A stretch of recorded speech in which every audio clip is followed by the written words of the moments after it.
Missed an episode of your favorite podcast? Choose from over a decade of content in our archives. Not just the latest episode. All free at GCNlive.com.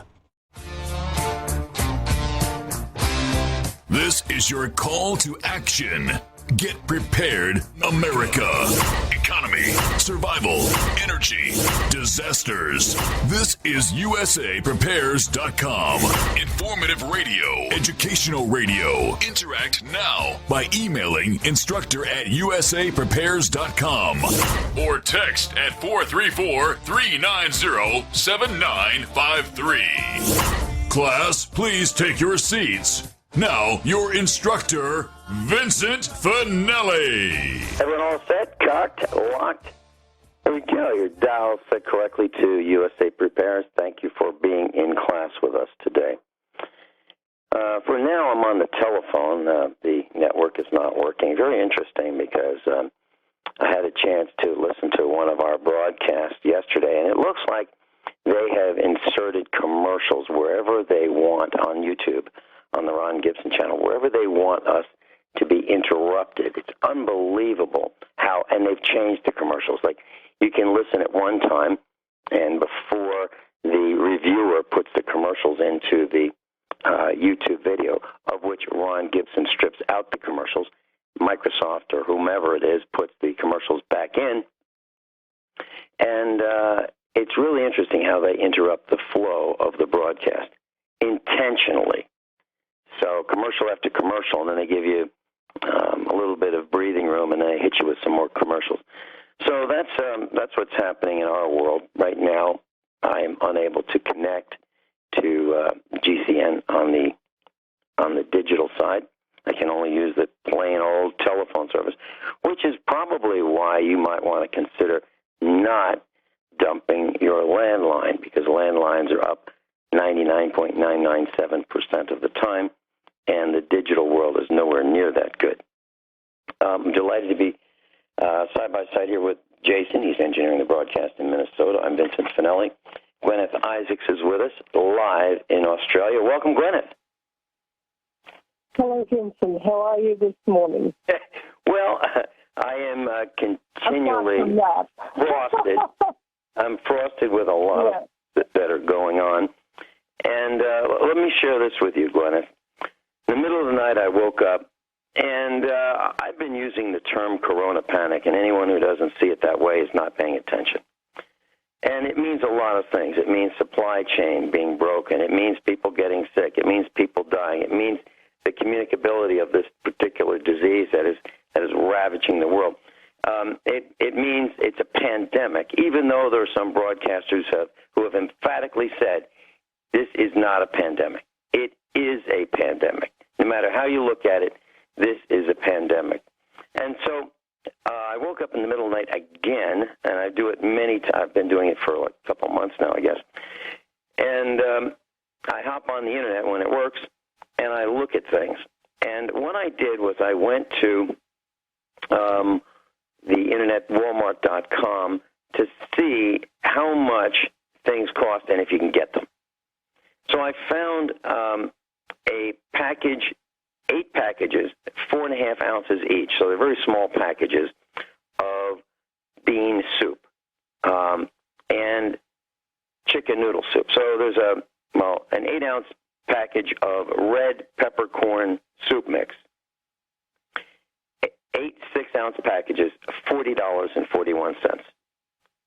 8 4-ounce packages of chicken noodle soup, dry, $38.58. If you want to buy canned vegetables, $38.50 for 8 packets of chicken noodle soup. Did you say that? Yeah, that's what I said. Oh my gosh! Yeah, now these are small. I mean, these packages will fit in the palm of your hand. So it's not like it's a 1 pound package each. These are 4.5 ounces. This is the little individual sachet. Yeah, that's right. Of chicken noodle soup. Yep. And if you want to buy canned vegetables like corn, common corn, whether it be cream style or whole kernel corn, not available. If you want to buy beans, like cans of beans, like baked beans, very, very hard to find. Most of them are not available. Now, I'm not exaggerating. And what's happening is this is not some manufactured shortage to, in my opinion, to cause us hardship. This is because the warehouses are empty. They're being depleted faster than they're being restocked. And the stores are being depleted faster than they're being stocked because the supply chain is broken. And it's really serious. And people are transfixed. Not everybody, but some people are transfixed on who done it. You know, who caused this? Was it China? Was it intentional? Did it? It doesn't matter right now. In my world, it doesn't matter, because if you try to get, let's say you want to buy some ramen, you know, those Asian-style noodles, good luck. Try to find them. You'll find them on the Internet, and when you go to buy them, it'll say out of stock. Or it'll say you can buy 8 cans of corn in a bundle, and you click on it to buy it, it's out of stock. Now, if you want to buy tomato sauce, and this has been true for several weeks now, you know, pasta sauce, you can buy it for $10 a jar. You can get that, you know, boutique-style pasta sauce. You can buy that for $10 a jar. Or you can buy bucatini spaghetti noodles for $64.99 for a 16-ounce package. I'm talking about 1 pound for $64.99 on Amazon. So right now there's gouging. That is not stopped. The warehouses for Amazon have been infected, at least 10 of them, with the coronavirus. And the delivery people don't want to deliver. The customers don't want to touch it. The mail people don't want to deliver it.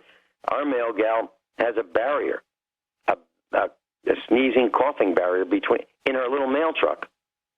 It's her own little truck between the packages and her. She's got that set up so that she doesn't breathe as much of the air around the packages that she would normally breathe in her little four-wheel drive Jeep. That's what's going on.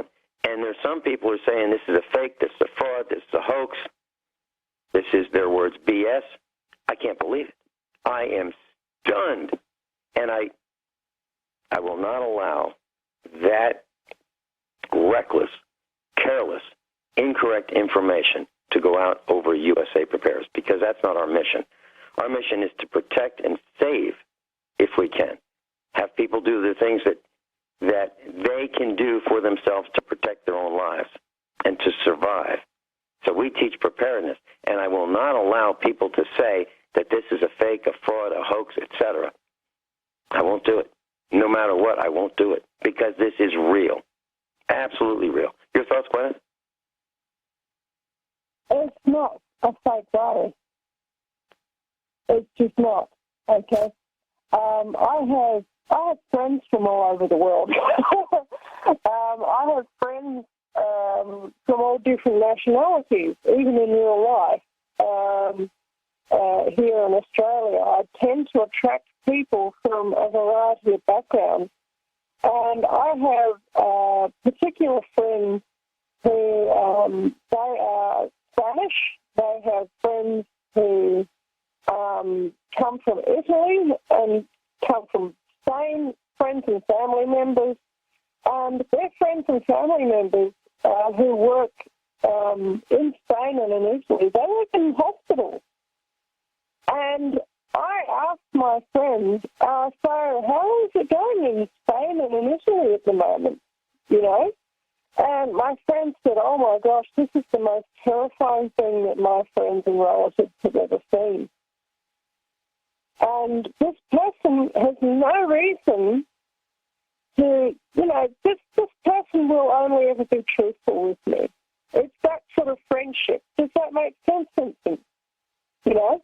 When you've got a friend who is that dear to you, they're always going to tell you the truth. And I will always tell her the truth, you know, as well. And I said, well, so what do you think of the coronavirus? And she said, my God, it's terrifying. She said, oh, my friends and family are all just packing themselves. They don't know what to do, you know, and they're medical staff, you know. And she's from a wealthy family. She's a well-educated young lady. And, you know, they're at a loss of what to do. All that they can think to do is to go to their location that they have, you know. which they have done. You know, and I'm really glad that my friend has decided to go to the location. Yeah, because, you know, I really care about her. And I want everybody to go to the location at the moment.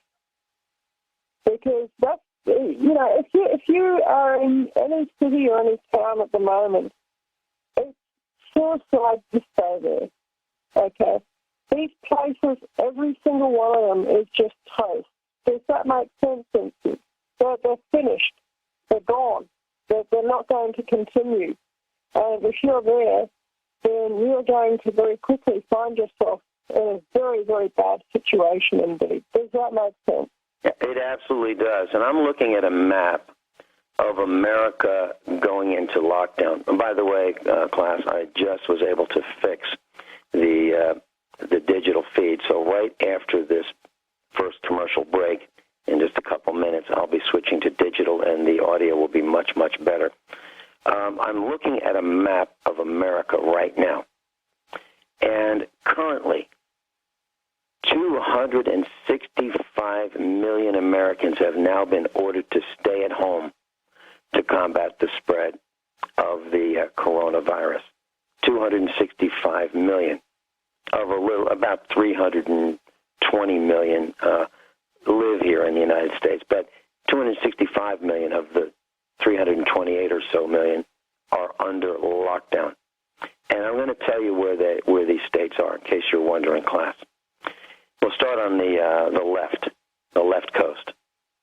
Hawaii, Alaska, Washington State, Oregon, California, Idaho, Montana, Arizona, New Mexico, Colorado, Kansas, Louisiana, Minnesota, Wisconsin, Illinois, Tennessee, Michigan, Indiana, Kentucky, Ohio, West Virginia, North Carolina, parts of Florida, Washington, D.C., Delaware, New Jersey, Connecticut, Massachusetts, Vermont, New York, and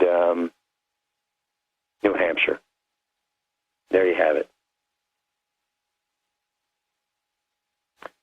Incredible, right? That's a lot of states. Yeah, it is. It's most of the United States is in lockdown right now. And it's only a matter of minutes, hours, days before the rest of the country is locked down. The streets are empty. Commerce has halted. There is no way, there's no way that landlords will be able to pay the rent. There is no way that shop owners will be able to pay the rent in their stores and in malls. There's no way that movie theaters and restaurants can survive. There's no way that most businesses can survive. It's impossible. And there's no way that manufacturing, if it is other than essential, can survive. No way. Right now, I'll tell you about gasoline in just a couple minutes. Jason, I am good to go to switch to digital right during this break, if you can make that happen. Guineith Isaacs is with us. She's live in Australia. We're getting the Australia perspective on the corona panic. And I'm here in the United States. We'll be right back. Class, Guineith Isaacs is with us, and we're now on digital. I'm just checking one more meter here. I think, everything looks good on my end. Okay, so USA Prepares, what are we all about? I guess I need to tell you this. USA Prepares is dedicated to helping you save your lives through preparedness, learning new skills, and encouraging you to be proactive for yourselves. USA Prepares is a large broadcast classroom. USA Prepares is not a free-for-all where anything goes. It's not a platform for listeners who want to disrupt the class. Think of it like if you were in school and you had people, the students who wanted to disrupt the class. What would you do? What would you want to do? What if you were the teacher? What would you do? Would you allow it? Well, I can tell you from my perspective, I will not allow it. Okay, so it's not an anything goes platform for people to say whatever they want. Okay, it's not. Now, you can say that I am limiting free speech. Absolutely, I am. Absolutely. Because if I don't, this class, we could focus on a specific topic and get into the weeds. We could go down rabbit holes and lose our way. So it's my job to make sure that doesn't happen. Okay? I'm the host, if you want to call it, of the class. I'm the teacher, the organizing teacher. I'm not the expert, but I'm the guy that keeps us on track. So this is not a forum for people to call in and disrupt. It's a broadcast classroom for people to learn, students to learn. I'm a student as well. If you want to ask questions that are pertinent, that makes perfect sense to me. But please don't try to take us down rabbit holes and get the class confused. Specifically, I'm talking about if we are telling you that this is absolutely real, to call up and say it's a lie, it's a hoax, it's a fraud, I'm not going to allow it. I absolutely am not going to allow it. Because it is real, and people are dying. Every couple of minutes in New York City, people are dying. Literally. From this. So I'm not going to allow people to say, this is a hoax, this is a lie, this is a fraud, this is, to use their words, BS. I will not allow it. If you happen to be listening and you want a platform just to speak and say whatever you want about any topic, there's another platform for that. It's called talk radio. USA Prepares is not talk radio. Let me say that very clearly. USA Prepares is not talk radio. USA Prepares is do radio. We do things and we discuss what we have done so that you can realize that you can do it too. That's what we do. We teach based on experience. We teach based on things that we've learned. An example of do radio is we had a student who decided that she wanted to learn more about ham radio because we discussed ham radio here on USA Prepares.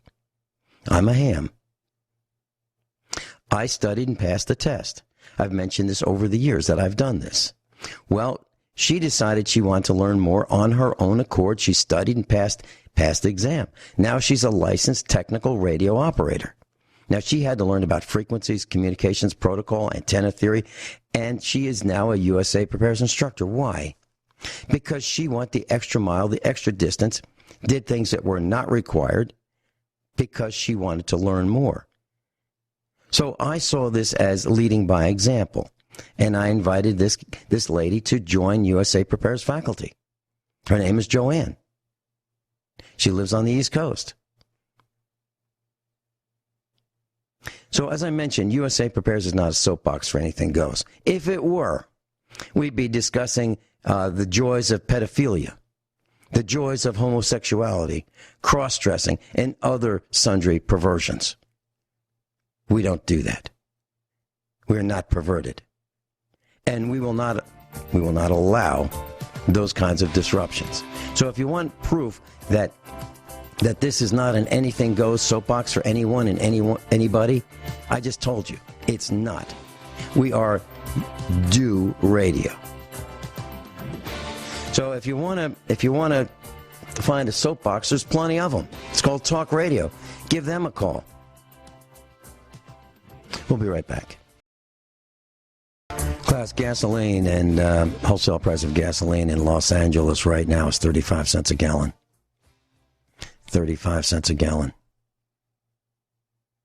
Guineith, do you have any comments about what I said about USA Prepares and it not being an open forum for anything goes before we put David on? David's been holding. Well, it's my question. You're the one who put this show together. And because of that, you're entitled to have the show in whatever format you want to have it in. And I think that you've chosen the best format. which is a platform to teach and to educate people about how things are going to go down, okay? And, I found it really surprising that other people don't have that level of respect to say that, they come on the air and they think that they can say what, they think that they can push their own particular barrow and not work in with what you're trying to do. Does that make sense? Yes, and, you're one to put the whole platform together.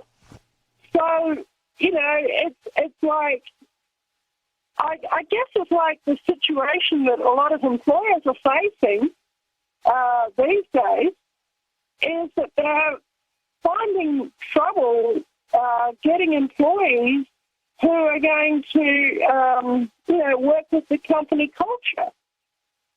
Does that make sense? Absolutely. You go to, who would go to the Chinese factory outlet now, or who would go to Sam's Club now? But they allowed the blue hair, the green hair, the pink hair. They allowed these moronic displays of non-agreement with the corporate culture to invade them. So now if you go to Walmart, you see all these sick-looking people. I'm not talking about sick from illness. I'm talking about sick from a mental disease where they think it's important to look strange. And so here we have companies paying employees to do a job, and they are revolting by saying, I'm not part of you guys. I am not part of the corporate culture. I am going to disrespect the corporate culture. I want more money, but they're disrespecting the company. They're disrespecting themselves and the customers by looking like circus freaks. David in Illinois, welcome. Hey, how you doing? How you doing, Guineith? I was thinking that I would say, "Hey, David, how you doing?"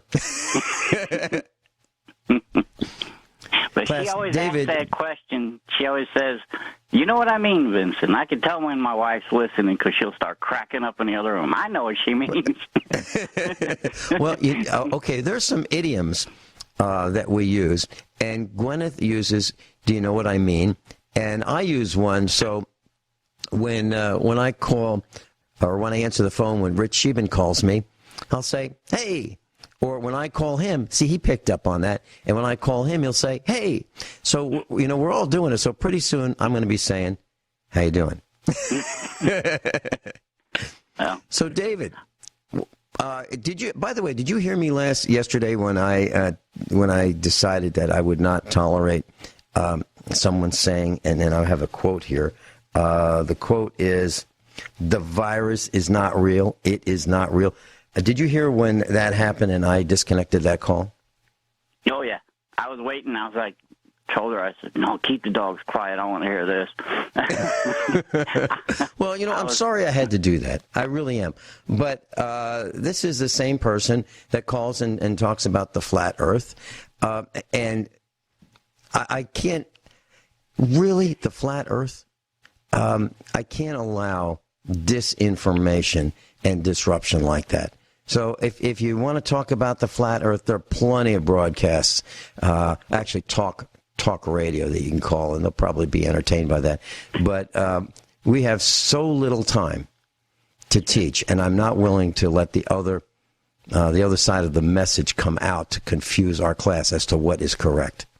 Well, I have another comment I want to make, but on that sense, I'll state something. Now, if this is fake, how did we get our enemies to go along with it? Everybody around the world. I mean, there's people we can't even sit down at a table with and discuss from other countries, but they're all going along with this like it's okay. Hey, that's a great plan. Very, really? Very good point. So it would be the corporations, the largest corporations in the world are shutting down. The largest corporations in the world have been infected. Amazon's got at least 10 warehouses that have been infected, and they have to do what's called a deep clean. Now, class, I've been thinking about the word deep clean. What the heck does deep clean mean? Does that mean sterilization? I don't think so. I think deep clean means they might turn on some ultraviolet lights, but there are nooks and crannies where the ultraviolet doesn't penetrate. There are nooks and crannies where if they use chlorine gas that it doesn't get to, like in the air conditioning system. So deep clean is a feel-good term. Maybe a doctor's office might use the term, we're deep clean. Well, I don't know about that. Deep clean would be kind of like putting a tent over the building and then fumigating it with the air handling systems running and all the doors open and fans running inside. That might be closer to a deep clean than what they're doing. But I doubt that's what's happening. David? Yeah, I don't think that's what's happening either. I don't know what, I don't think they're going to show us really necessarily what's going to happen. But what I was going to say is it's not just about the food supply and everything or the virus it's a combination of everything at once. Now, I'd like to know this about Guineith in her area, too. I see police officers now calling in sick. And when it comes to their lives, people are going to see, because remember, it's been proven in court, they do not have to protect us when it comes to their safety. I've already seen videos where medical staff are resigning because they're not bringing it home to their families. So you already know there's police doing it. Then people have commented to me, well, they'll just send out the guard. Okay. That brings a whole bunch of problems. Now we're going to have to stand in lines to decide what food they're going to let us have to distribute it. And there whole other logistics come with that issue. But I can actually see now where the police would say, hey, we're not going out on the streets and protecting you. We're going to worry about our family. Or we're all sick, so we're going to quarantine even if they're not. Because they're going to think about themselves and their families first. And I can see that happening. And then they're already letting inmates out. So my thing, are some of these staff and things in Austria are like that, the essential people, supposedly essential, are they actually, calling in sick, saying they can't go to work? Things are she seeing that happening there? Guineith, are you seeing sick outs by the police? Are you seeing the kind of things that David's talking about in Australia? Well, it's like this. The municipality decided the other week that it was going to give me a bad time. And normally when they decide that they're going to give me a bad time, they'll send 3 cop cars full of cops around. And there might be 6 or 8 police show up because on their report, it tends to get rid of me that I'm hostile to the police. That's actually the word they use. The last time they sent the police around to my place, by the way, I'm sitting out here, I'm minding my own business. I'm not annoying anyone, okay? I'm very hospitable to my neighbours. But you know how many cops they were able to send around the other week when they decided they were going to give me a bad time? It wasn't 6, it wasn't 8, it was 2. Mm-hmm. 2 cops in 1 car. Now, that is completely out of character for the Loddon Shire Council. That's just not what they do. And it didn't actually hit me immediately that they only sent 2 police when every other time that they've sent cops out to Guineith's place has been 4 or 6 or 8 police or whatever. They tend to send a whole convoy. They don't just send 2. But last time they only sent 2. So, and it only hit me afterwards. Gee, where were the rest of them? Is that what you're talking about, David? Yeah. They're gonna. And my other concern is, say they come to your home to do a wellness check. All of a sudden, they see you got a house full of supplies. Oh, well, we think you may have gotten this and ill-gotten gains. We're going to confiscate it. Or we don't think you need it. We're going to pass it out to others. You have too much. I can see those things happen. They don't come in my door. I think that they, I think they realise that if they tried to come in my door in a confined space with me, I would probably flip out at them. And then they really would have a battle on their hands. Here's a word from career police and law enforcement officers. They always told me every time, never let us get into your house. Never let us get in your house. No matter what you do. That's by them, all these guys, all the way up the ladder. They don't never let us, because if we will find anything that we want to, we can create. Yeah, I don't let them in. I don't even want them in my gate, but they force their way onto my property. Class? They do. Okay, as of March 26th, a few days ago, March 26th, New York Post says that more than 500 cops call out sick. 500 cops call out sick. Then it shows that 2,563 of New York police departments, they have 24,000 cops. 2,563, about almost 11%, were out. They did not come to work. Can you imagine that? 2,500 cops didn't come to work as of last Wednesday. So I think the number's probably bigger now. And I think their wives and their husbands of these police, whether they're male or female cops, I think their spouses are saying, hey, are you crazy? You want to get, me and our children killed? Are you kidding? For what? For what? To help other people? I can see that going on. David, does that make sense? Yes, that's what I'm saying. And when the streets wind up, you're going to see a concentration of whatever's left in the upper class areas. The rest of them are going to fend for themselves. The people. Actually, okay, I'm looking Vincent, that is exactly what I was emailing you about earlier, was that this whole thing is going to end up collapsing in on itself. Mm-hmm. We are looking right now at the collapse of civilization. And it's like this. At the fall of the Roman Empire, that Rome didn't even have money to pay soldiers to return theirs home. So you've got a lot of English people, British people to this day, with Roman surnames such as Costello. There's actually English families with Roman surnames like Costello that are absolutely English. 100% would call themselves English. And this is what we're seeing. We're seeing an equivalent situation here where the police don't want to go to work. Hold that thought. We'll be right back. Okay, David's with us, and Guineith's with us live in Australia. I just want to make a comment. We used to listen to the radio. It was just the radio. Then it was another kind of offshoot of radio with fewer people paying attention to it, and it was called alternative radio. So then what happened was we had the term mainstream radio and alternative radio. And then there was an attempt to turn the term alternative radio into a new term called independent radio.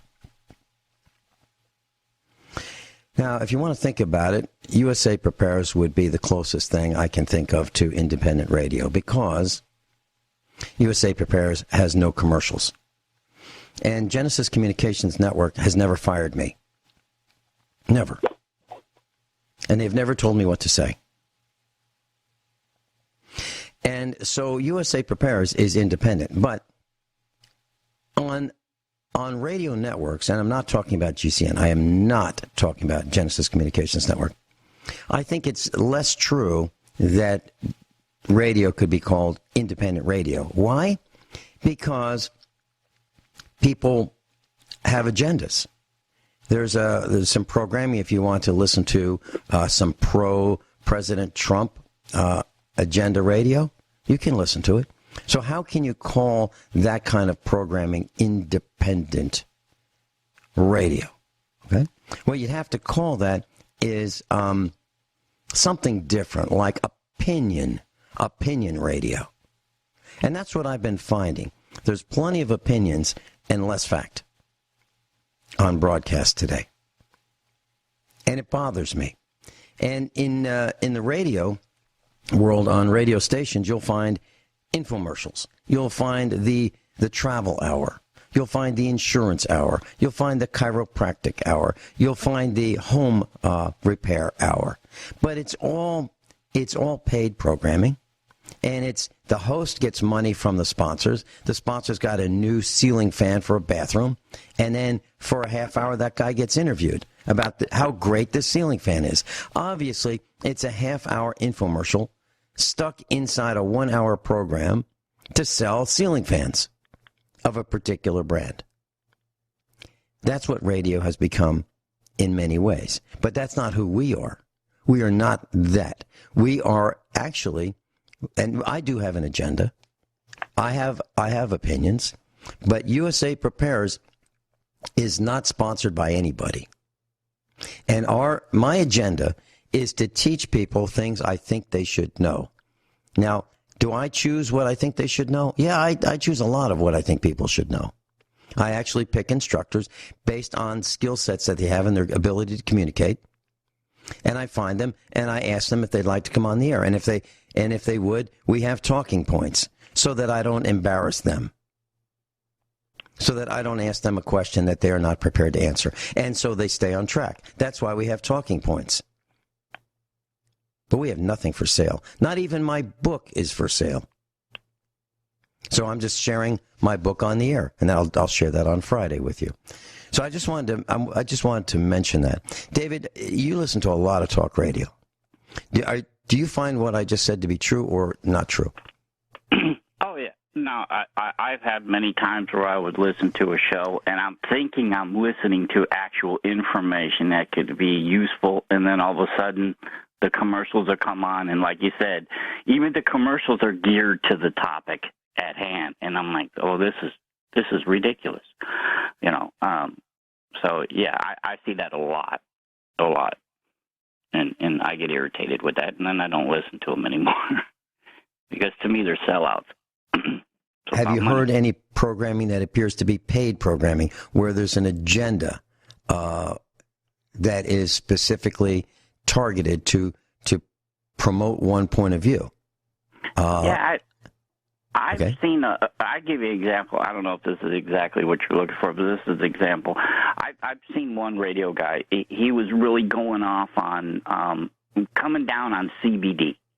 It should be outlawed. I should have to go to a pharmacist to get it. I mean, he just was going off on this stuff. And a short time later, it was the opposite. His sponsors were on there. He's taking it regularly. It's the greatest unique drug out, supplement out there, natural. And I'm like, wait a minute, he just sat there a week ago and was talking about this thing. It just depends on who's paying him. I absolutely agree, and that was the point I was trying to explain. Guineith, does that ring true with you in Australia, or the broadcasting that you pay attention to? Are you seeing the same thing? Well, it's like this. I don't actually have that many people, talk radio people that I listen to in Australia, because most of them, they push their own barrow to such a degree that for me it's almost unlistenable. Okay, I have maybe 2 or 3 that I will really have to climb a day for. The rest, I listen to like 5 or 10 minutes maybe of them, and I just think to myself, man, there's just things that these people are not considering. They're not telling the people. Now hold that thought. Guineith Isaacs is with us in Australia. David is in Illinois, and last week I mentioned this today, but last week there were about 2,500 New York City cops who called in sick. About 2,500 called in sick. That doesn't mean they tested positive. The number of tested positive cops was 294. Around 10% of the ones who called in sick.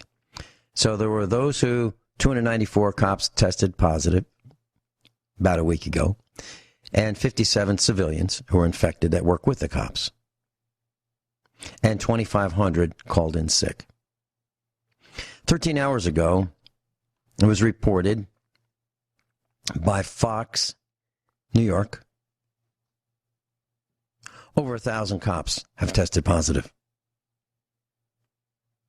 Over 1,000 New York City cops have tested positive for the coronavirus 13 hours ago.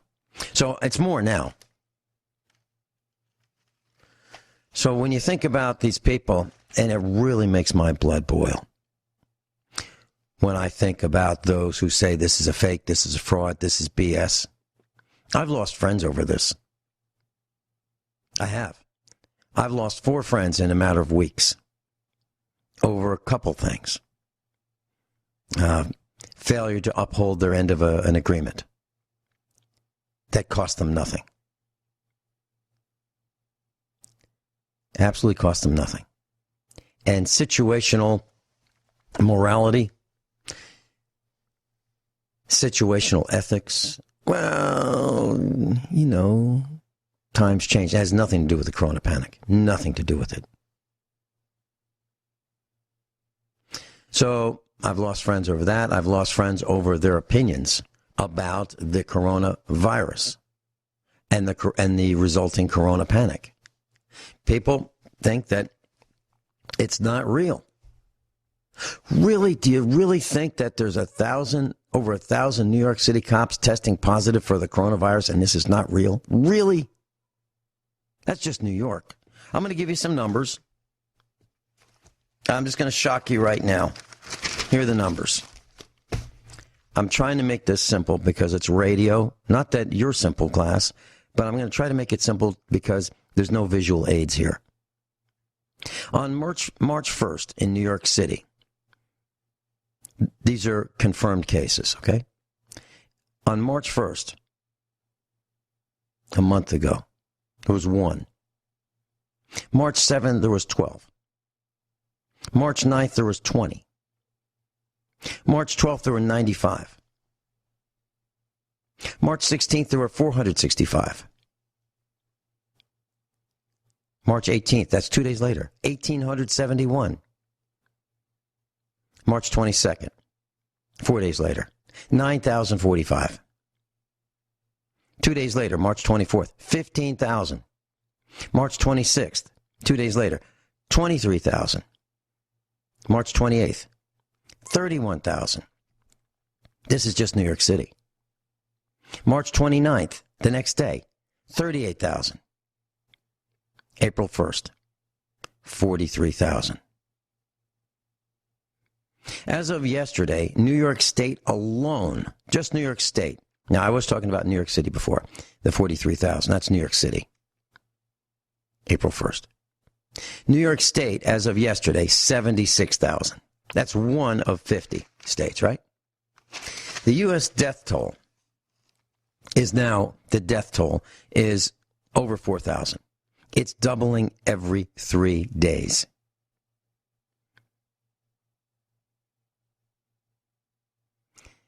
%40 of those deaths are in the state of New York. Now, it's exactly what Guineith has been talking about. Concentration, density, population density. The greater the density, the faster the spread. It's as simple as that. We've been telling you for years, go out in the country. It's kind of late now. It's really kind of late. Because you might not be able to leave your state or your city or your county. There was an extravaganza. I'm sure none of you would want to have gone there. It was in Miami. It's a 1 week long beach party. Wall-to-wall homos. It's from March 4th to March 10th. Hugging, kissing, dancing. It was a shirtlifter's orgy. Most of these guys were white. They were bare-chested, most of them. Tattooed, most of them. And all of them were part of the twisted LGBTQ group. News reports are now saying that, they're infected. How many were infected? I don't know. There were homos for as far as the eye could see. Packed in like a subway car gets packed on rush hour in the good old days, maybe a month ago. How many attended this extravaganza, this Homo Fest? 10,000. When I said that people who are me first are risk takers, people who tattoo themselves and color their hair all kinds of strange colors, they're risk takers, that's what I'm talking about. And these guys just couldn't wait to show their promiscuity, their deviant, despicable behavior in public. 10,000 of them. And they're in Florida. And some of them went back to where they came from to infect other people. There you have it. That's what's wrong with this country. And that's why there are lockdowns. And that's why governors want to lock their borders down. That's why 3 cities in New Jersey want to lock down their cities. Newark, New Jersey is one of them. And neighboring cities are doing the same thing. So 3 cities that are locking down to try to stop this insanity of the spread. There's only one way to stop it. There's no cure. Lockdown. That's it. That's it. That's the only thing that's going to work. And if you listen to the talking politicians, when they say, you know, success is just around the corner. We're going to whip this thing. It's not going to beat us. Oh, really? It's already infected Congress. It's already infected local governments. It's already infected county governments. It's already infected the police and the IRS. It's everywhere. It's even in our poor, poverty-stricken county here in Mo. It's even here. And you would think we'd be too poor to afford something as extravagant as the coronavirus. But nope, we got it. Guineith?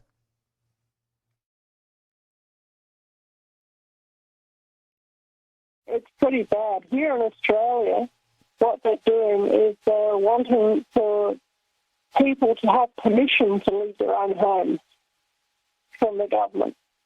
And what I'm saying, the reason why I'm saying, if you have not left Dodge yet, okay, I've been saying for 20 years for people to get out of Dodge, okay, because I could see this coming from a long, long way off. And I don't think very many people have listened to me. But if you are in Dodge now, you are going to have to get permission from whatever government authority thinks they rule you to leave your own house, to leave your own property. And, you know something? It's, you know, if you've got 20, 30, 100 acres to walk around on, it's a whole lot more comfortable than just saying, well, I'm going to, you know, hang out here in my apartment or on my, you know, 500 or 800 square meters of land. It's going to be a lot more comfortable for you. You may, in the end, still have to get permission to leave your farm to go into town, or otherwise, you know, incur the wrath of the blue team, such as it is.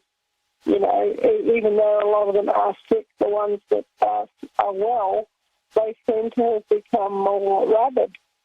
They seem to have become more vehement in their work, and they're going a bit crazy, Vincent. Around here they are anyway, but the police that are left, they seem to have settled in with a vengeance. They seem to have decided that they are at war and that we're the enemy. And that's not good.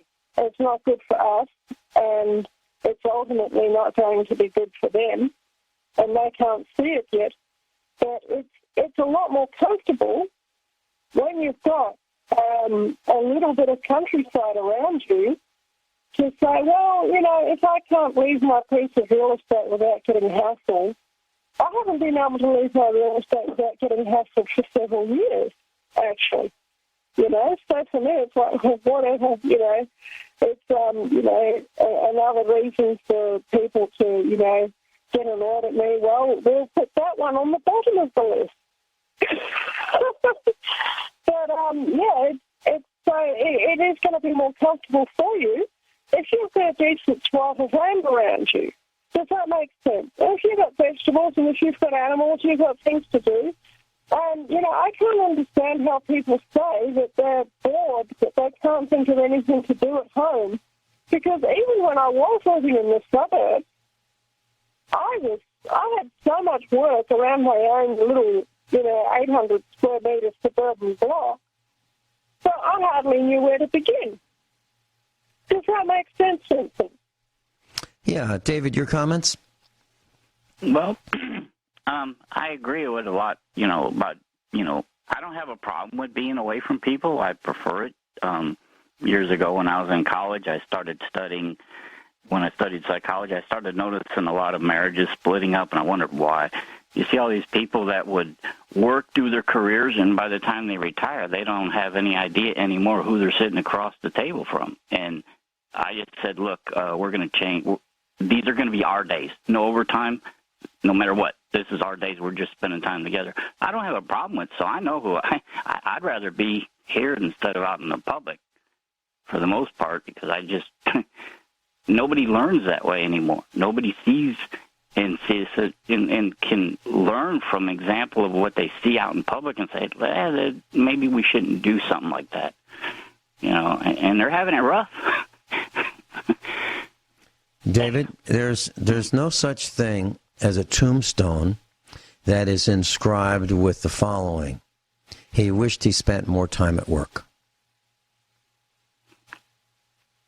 There's no such thing. And what you're saying is absolutely correct. So, class, you need to think about what's important. I had my 25th high school reunion many, many years ago, and they took us impromptu survey as who did the best in my class. And they voted me as doing the best. I was not on the radio, but I was just a farmer. And it was because I did what I thought I should do, and I was not an employee, and I didn't have people trying to pull me off the ladder. I was in control of my own life. So just to continue for a few more seconds, of my high school class, I was close to the bottom, if not the bottom, in terms of money. The others whom I graduated with became doctors and lawyers and politicians, and they were important in their villages. They could buy and sell me at any time they wanted. They had high-maintenance wives and high-maintenance children, and some were addicted to drugs. I'm talking about their wives and the children. And if they blinked, their employees would rob them. They were trapped. So they had all the wonderful things that money could buy, but not too much freedom to enjoy life. So when they took this impromptu vote as to who was the most successful, they threw out the money as part of the equation. They just said, like, who of us can do what he wants to do? And when I say he, it was all boys. Okay, there were no girls in our school. I was taught by the Jesuits. It was all men. And so because I had more freedom and I could do what I wanted to do, and I could change on a dime, and I didn't have to report to anybody, salute to anybody, I could do whatever I wanted because I didn't have a job. I had no job. Because of that, they thought I was the most successful. So here we are today, and we're talking about the corona panic, and we're talking about, are you trapped? Are you trapped because of your job? Are you willing to be a New York City police officer and expose yourself to the coronavirus and possibly kill yourself and your family because of your job? Are you willing to do that? I wouldn't do it. I wouldn't. As a matter of fact, when the census people give me a hard time, I don't even want to handle documents. I don't even want to I won't go to the post office. I won't do that. Some of our bills are going to be late because I have them in quarantine. We pick up the mail. We wear like a hazmat suit, gloves, respirator, take the clothes off, put them in the washing machine, after standing out in the sun, disinfecting them. It takes us a few days to disinfect the mail. We keep it outside. in the sun. Use tools to flip it over. Get all sides of it. And that's what you should do with your packages. You shouldn't go into a store today. It's crazy. It's suicide. Have them delivered. Talk to the person who delivers them and say, look, put them over there. I'm not coming over there. You'll have to put them over there. I'm not signing anything. Just leave them there. And make sure that they're in a place where your neighbors won't steal them. And figure out how you can turn them over, so that the sun gets on them all sides for a period of 2 days. Then open them up outside with your respirator and your gloves and your long sleeve shirt and, no flip-flops, no shorts, long sleeve clothes. Then put the clothes in the washing machine, maybe a little bit of Pine Sol, hydrogen peroxide, take a shower, put new clothes on. That's the protocol. At least that's what I do. This is deadly. This is absolutely deadly, and I'm absolutely serious. You need to grow a garden. If you don't have one, grow one. If you can't grow one, get some buckets with some soil. Start putting some plants in there. Because if you look at what's really happening, you're going to find out that, it looks like the supply chain is drying up by the second. I'm not kidding. You want to buy some Lipton? Go ahead. Do this. Try to find some Lipton chicken noodle soup in a package. Go ahead. See if you can find it for less than, $10 or $15 a box. See if you can find it. See if you can find a 5-pound or a 4-pound bag of flour. See if you can find one. See if you can find some dried pea soup or dried bean soup or chicken noodle soup in a can. See if you can find it. See if you can find some sugar. See if you can find some yeast.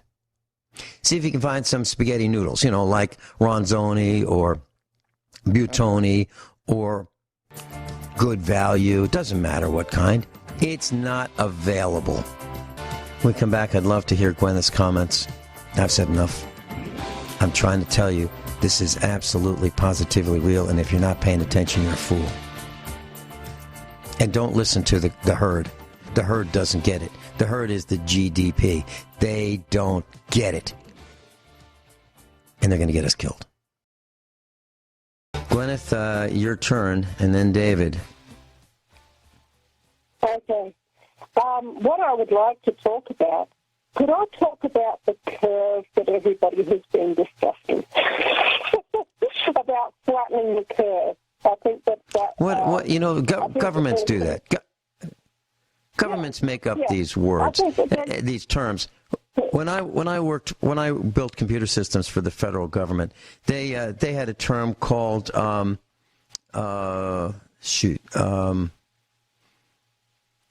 analytic paradigm. That was one of the terms that they came up with. It analytic paradigm. Now, what the heck is an analytic paradigm? That's what they. So they're really great. I think they have consultants come up with names just to make themselves sound important. Yeah.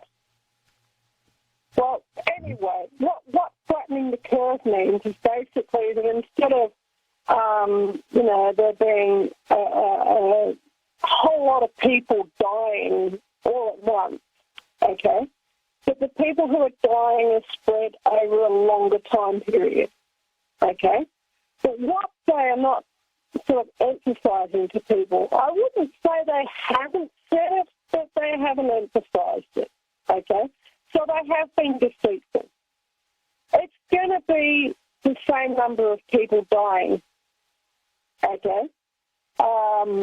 If you do, all that they say, it's going to be the same number of people dying because this thing is so contagious. And that even if we do all of what they want us to do, which I agree with, isolating yourself. I've been isolating yourself. I don't want to go out, okay?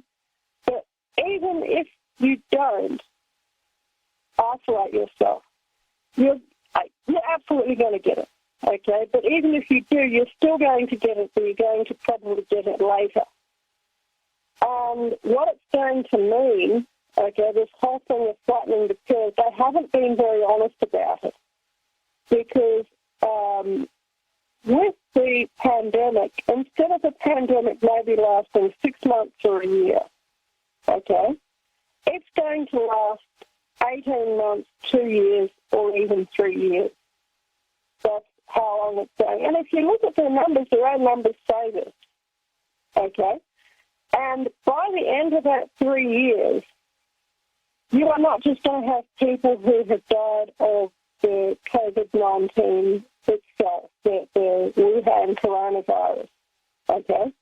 You're also going to have people who die of things like suicide.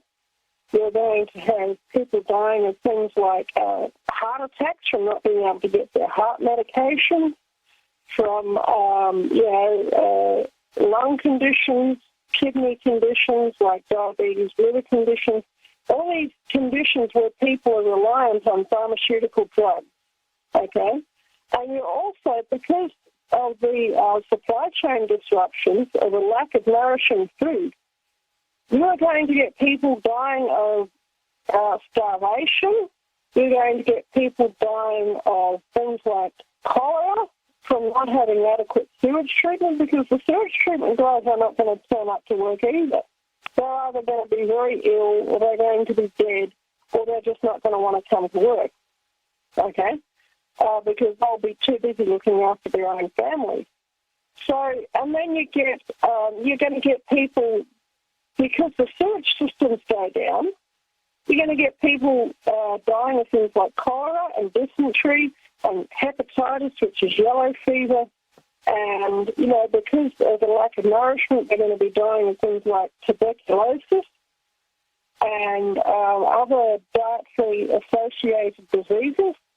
Yeah, so by the end of that 2 or 3 year period, which they're going to stretch it out by this flattening the curve, people think that they're going to get an easy run if the curve is flatter, okay? But that's not the case, and the people making the decisions know that it's not the case, okay? Because this is epidemiology 101. They went to the same classes in college that I went to. So we all went this in the same classes in college, okay? You're actually going to get more people dying from a flatter curve than if this thing blew its way through the population in a few months. Because if it blows its way through the population in a few months, yes, it's going to be horrible. It's going to be hell on earth, okay? But you've got more of a chance of recovering your economy from a 3 or 6 month disruption than a 2 or 3 year disruption. Does that make sense, Vincent? Sure. David, do you have any comments on that? Well, I have a comment, but a couple of things real quick. One of the crazy things, the terms we had in the state was the Browning effect, which you could probably figure out and imagine what that meant. But anyways, I have a question. A lot of the things we seem to be doing, they're going back and saying, well, okay, China is peaked, this happened here, so we know this is going to come down. But they're relying on information from a country that's not been exactly forthcoming with information for us in the past. But the other thing, I was looking, and I watch people there. There's doctors and reporters that's been turned up missing since February. So one guy went, and I just seen his interview yesterday. So what he did was looked at the amount of cremations that were going on. And they had to limit how many cremations a day in one city. So if he added all of them up, and he says, look, there's 42,000 plus in this one city. Somebody's not being honest here. And all you got to do is look at the other numbers in the other countries. Their numbers are escalating way differently than the country that's confined.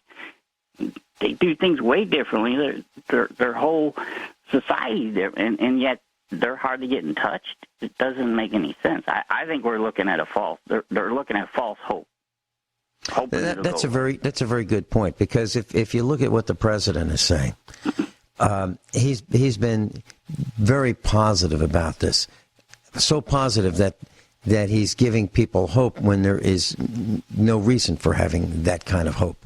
What I'm saying is he's underestimating how bad this is, at least in the press conferences that I've seen. I mean, to go from 15 cases to close to 100,000 in New York is in just a month is telling us that the numbers are not right, the outlook of the information from the government is not correct. I mentioned at least a week ago that it is technically possible for oil, because oil is being used less now, so much less that we have a glut of oil and we don't know where to put oil now. And I said that it's possible, not likely, but it's possible that oil producers could pay you to take the oil, or the stations could pay you to fill up your tank. Well, it's almost happened.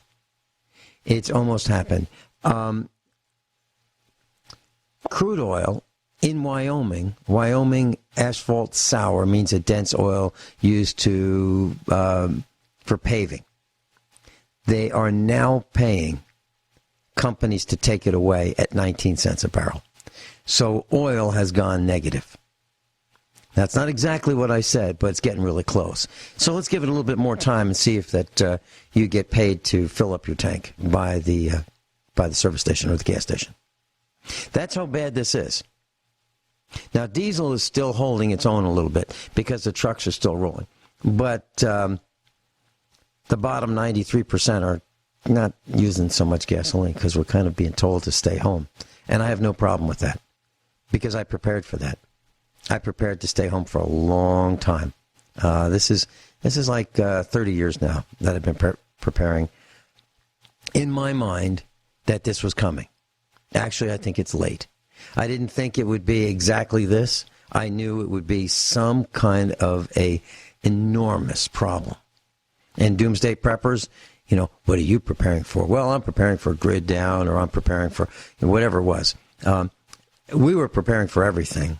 Not that we are prepared. No one is prepared for this class. No one is prepared for this. Where everybody you see is suspect of having a disease that will kill you and your family. This is The Walking Dead. This, if you want to see what we're talking about, go watch The Walking Dead. Because although they were zombies, they were trying to kill you. And they were omnipresent. They were everywhere. You'd wake up to hearing these things at night. And that's where we are. Everyone is suspect as a carrier of this disease, which would kill you. So The Walking Dead was a bunch of zombies that wanted to kill you and eat you. Well, this is the corona panic, and it wants to take you down. And you have to protect yourself from it. You have to stay away from it. You have to know about hygiene. You have to raise your own food. Now, how do I know this? Because my grandparents did it. And so did so many other grandparents of the Great Depression, the first one. They had to raise their own food because they had to. If they wanted to eat, they had to grow their own vegetables. And they would trade. Somebody might have lettuce, and down the street there might be chickens. So eggs for lettuce. Or maybe a jar of canned chicken or beef or whatever it might be. There was a lot of trading going on. And people carved out their own plans for survival. And that's what we need to do here. That's what we need to do. And on Friday, I'll give you some tips. But, David, what are you doing? What are you doing to survive this? Can I ask you? I put back supplies for a long time. I've told people I put back ammo for years, weapons.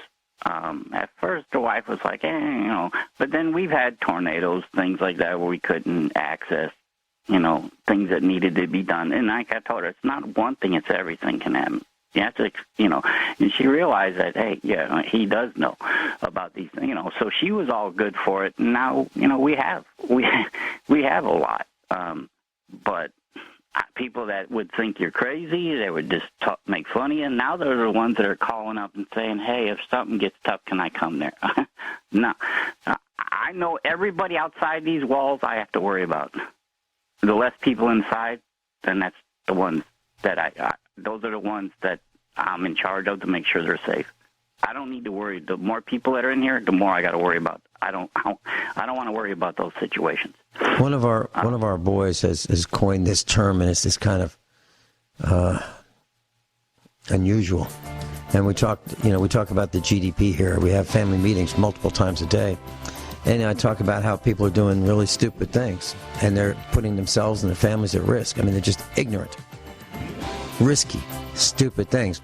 And one of our boys has this term. He goes, well, it's more potato chips for us. I mean, it's kind of a strange way of looking at it. But what he's saying is not so much potato chips. He's saying they're going to die. We'll be right back. Yeah, the next thing we're going to hear about is new vehicles on the lot. They're running up interest. The way it works is new car dealerships use something called floor planning. What happens is the automobile manufacturers provide the vehicles. They get shipped to the dealership. They run up interest from the day the transaction is made, meaning the purchase transaction from the manufacturer until the vehicle is sold. So the first vehicle that's sold has the least cost in it. The last vehicle that's sold has the most cost in it. So you're going to find that car dealerships are going to go belly up very, very shortly. And the next thing is the trash workers. They're going to say, what are you kidding? I'm not going to work. I'm not going to pick up that hospital trash. I'm not going to pick up that apartment trash. I'm not going to pick up that trash from those homes.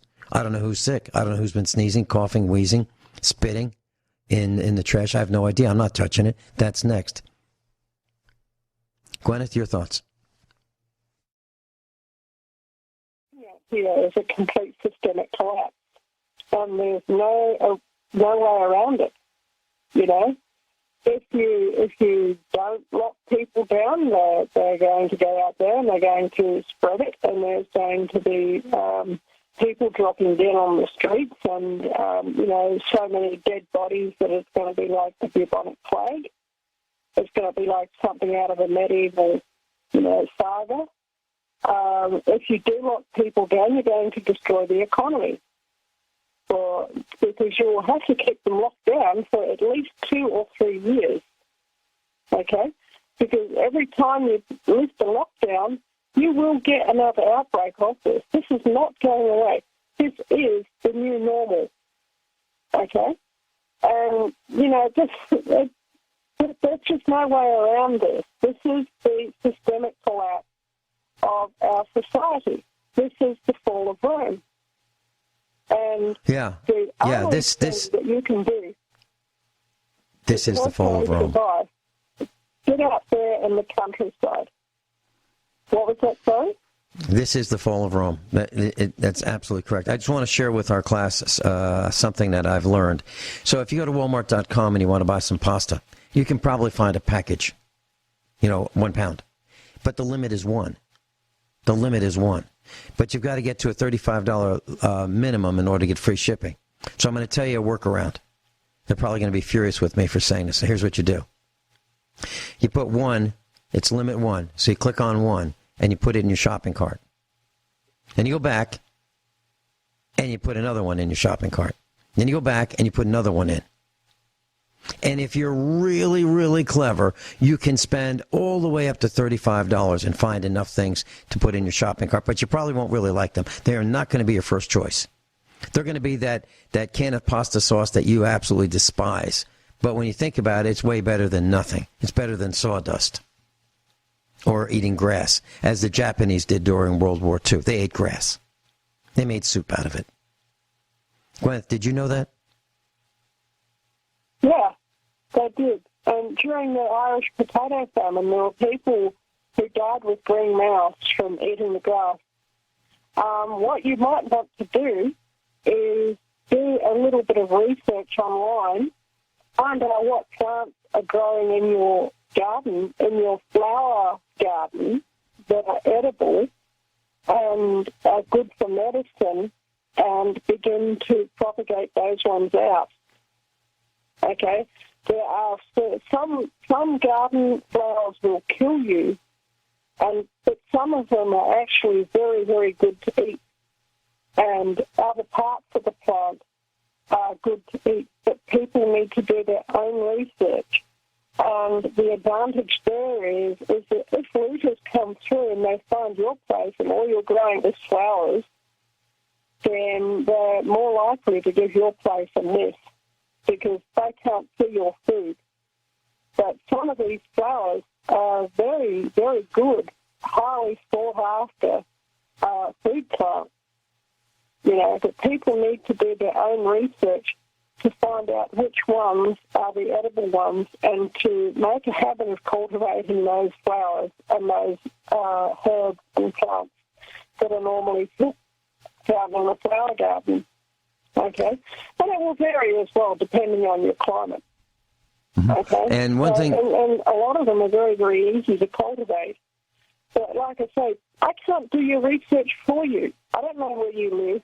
I don't know what your climate zone is, and I don't know what your landscape is. I don't know the sort of soil that you have. You have to do all of this research yourself, and it actually takes time and it actually takes effort. And if you haven't started doing it now, you need to start doing it now.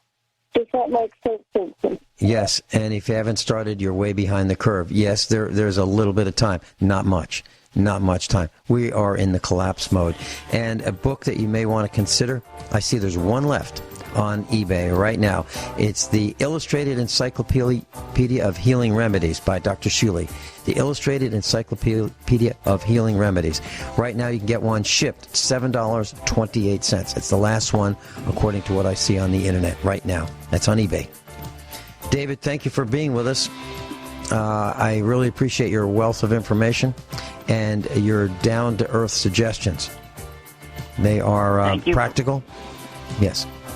Thank you for calling up during your time, Gwyneth. Appreciate it. Yeah. Well, David. You have a good week. Yeah, God bless all of you. Actually, God help us. May God help us.